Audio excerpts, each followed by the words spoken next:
Assalamualaikum warahmatullahi wabarakatuh.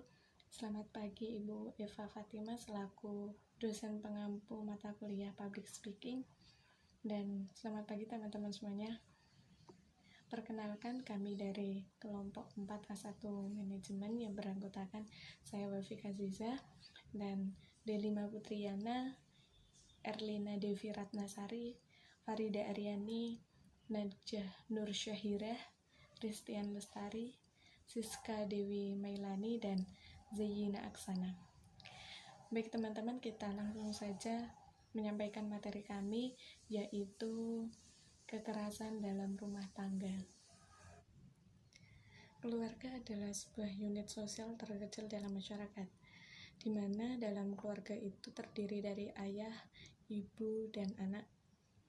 Nah, kekerasan dalam rumah tangga ini biasanya terjadi dalam sebuah keluarga, di mana kekerasan ini terjadi akibat kurangnya komunikasi antara anggota keluarga atau pemecahan masalah yang kurang baik, sehingga tidak memecahkan masalah dengan baik-baik, namun dengan kekerasan.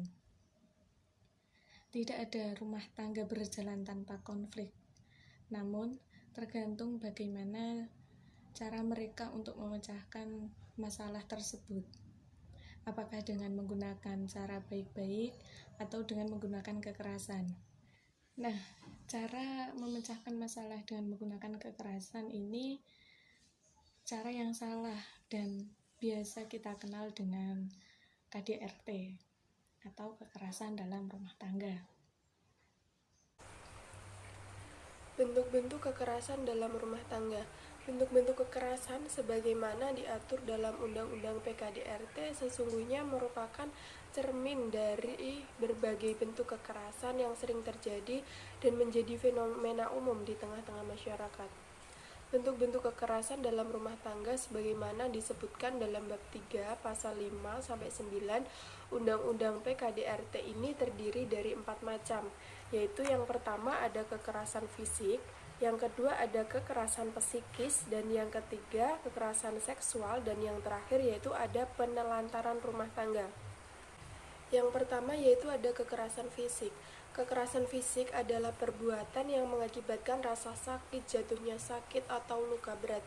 Dalam konteks relaksi personal, bentuk-bentuk kekerasan fisik yang dialami perempuan korban mencakup antara lain tamparan, pemukulan, penjambakan, penginjakan, penendangan, pencekikan, atau lemparan benda keras, penyiksaan menggunakan benda tajam seperti pisau, gunting, setrika, serta pembakaran. Sedangkan dalam konteks kemasyarakatan, kekerasan fisik terhadap perempuan bisa berupa penyekapan ataupun pemerkosaan terhadap pembantu perempuan oleh majikan ataupun pengerusakan alat kelamin atau genital mutilation yang dilakukan atas nama budaya atau kepercayaan tertentu. Yang kedua yaitu ada kekerasan psikis. Kekerasan psikis adalah perbuatan yang mengakibatkan ketakutan, hilangnya rasa percaya diri, hilangnya kemampuan untuk bertindak, rasa tidak berdaya, dan atau penderitaan psikis berat pada seseorang. Bentuk kekerasan secara psikologis yang dialami perempuan seperti caci makian, penghinaan, bentakan, dan ancaman untuk memunculkan rasa takut. Yang ketiga yaitu ada kekerasan seksual. Kekerasan seksual adalah pemaksaan hubungan seksual yang dilakukan terhadap orang yang menetap dalam rumah tangga atau pemaksaan hubungan seksual terhadap salah seorang dalam lingkup rumah tangganya dengan orang lain untuk tujuan tertentu. Bentuk kekerasan seksual seperti pelecehan seksual dan perkosaan. Yang terakhir yaitu ada penelantaran rumah tangga.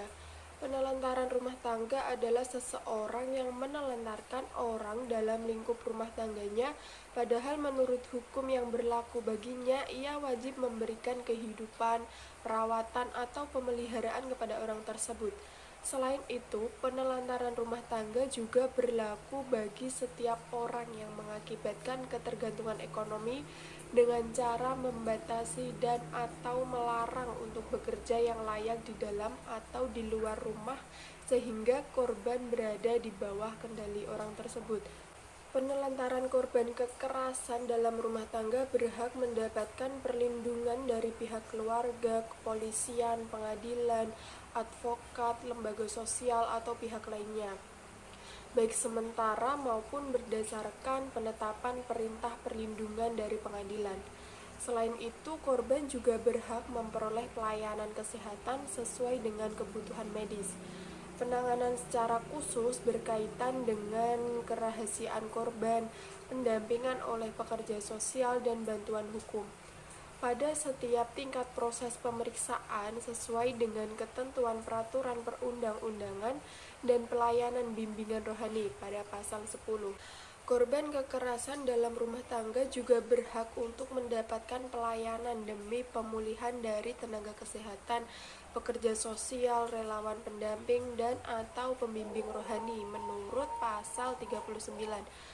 Pemerintah mempunyai kewajiban dan tanggung jawab dalam upaya pencegahan kekerasan dalam rumah tangga dalam pasal 12. Sedangkan masyarakat berkewajiban melakukan upaya-upaya sesuai batas kemampuannya untuk mencegah berlangsungnya tindak pidana, memberikan perlindungan kepada korban, memberikan pertolongan darurat, dan membantu proses pengajuan permohonan penetapan perlindungan.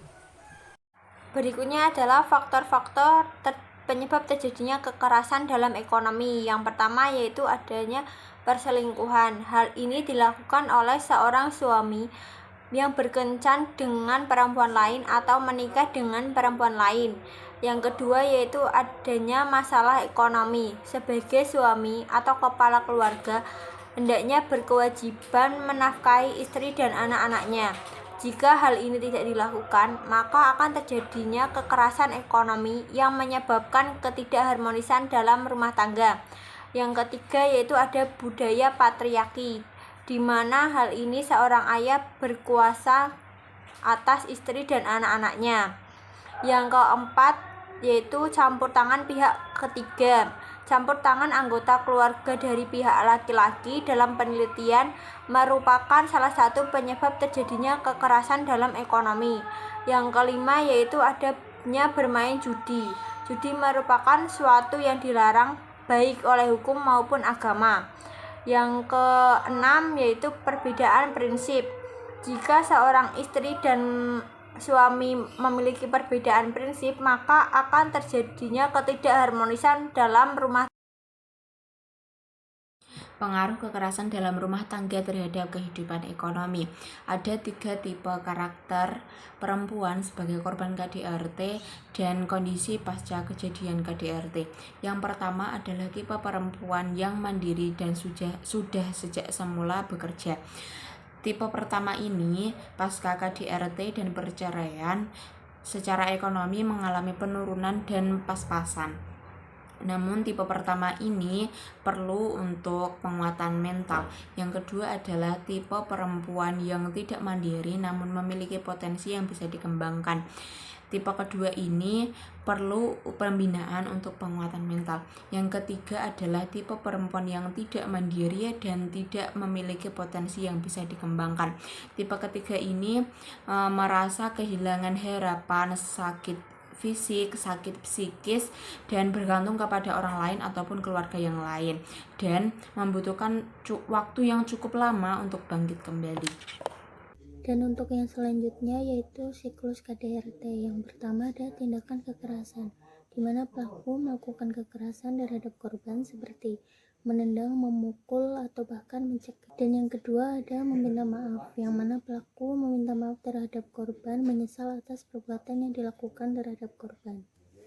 Dan yang ketiga ada bulan madu atau mesra-mesraan, di mana pelaku menunjukkan sikap romantis terhadap korban seolah-olah tidak pernah terjadi kekerasan terhadap korban. Dan yang terakhir ada konflik, di mana ketika masa mesra-mesraan akan berakhir terjadi konflik antara pelaku dengan korban, dan di saat itu juga akan memicu pelaku untuk melakukan kekerasan lagi terhadap korban. Dari pola ini dapat diperhatikan bahwa hubungan antar pasangan memicu pada rasa cinta, kasih sayang, harapan, begitu juga teror seperti trauma-trauma akan kekerasan yang pernah dialami.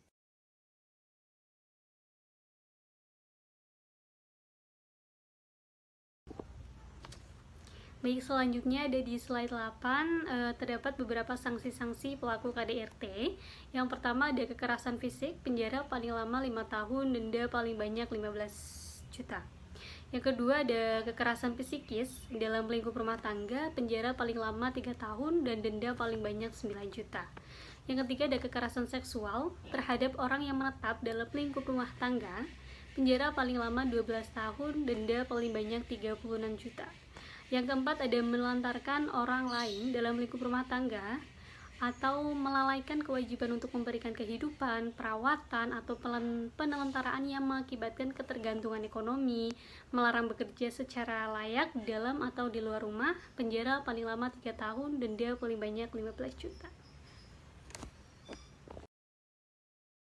Perlindungan hukum bagi korban KDRT dalam pasal 20 Undang-Undang Nomor 23 Tahun 2004 mengenai hak-hak korban dinyatakan bahwa korban berhak mendapatkan perlindungan dari pihak keluarga, kepolisian, kejaksaan, pengadilan, advokat, lembaga sosial atau pihak lainnya, baik sementara maupun berdasarkan penetapan perintah perlindungan dari pengadilan.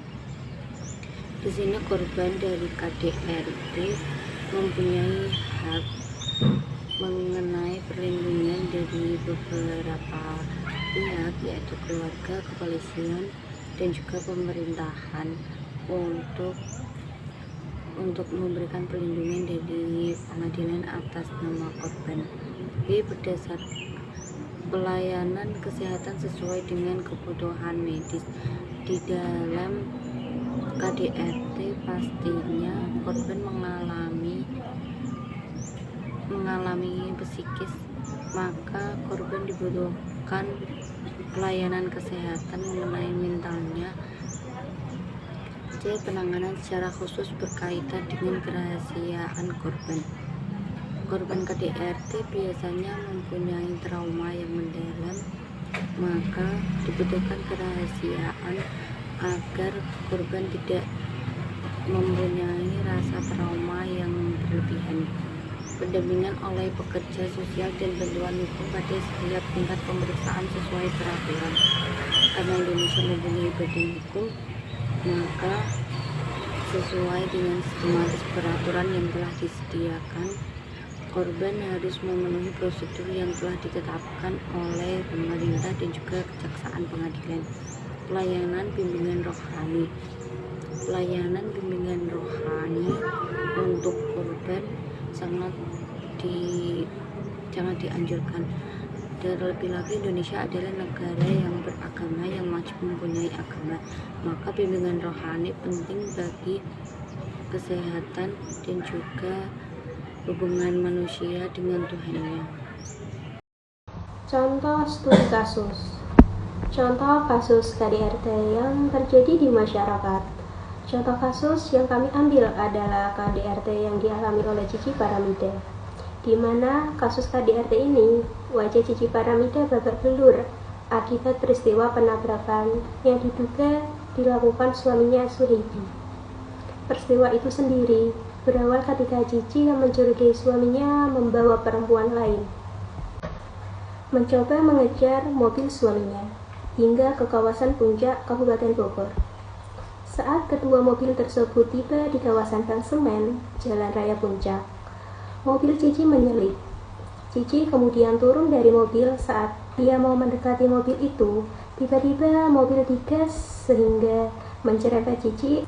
Akibatnya Cici Paramida tampak terluka di bagian wajah dan lengan, seperti bekas tersenggol. Kemudian atas kekerasan yang dilakukan oleh Suheibi, Cici melaporkan tindakan kekerasan itu ke polisi. Demikian presentasi dari kelompok kami. Terima kasih atas partisipasinya dan kami mohon maaf apabila ada kesalahan. Terima kasih. Wassalamualaikum warahmatullahi wabarakatuh.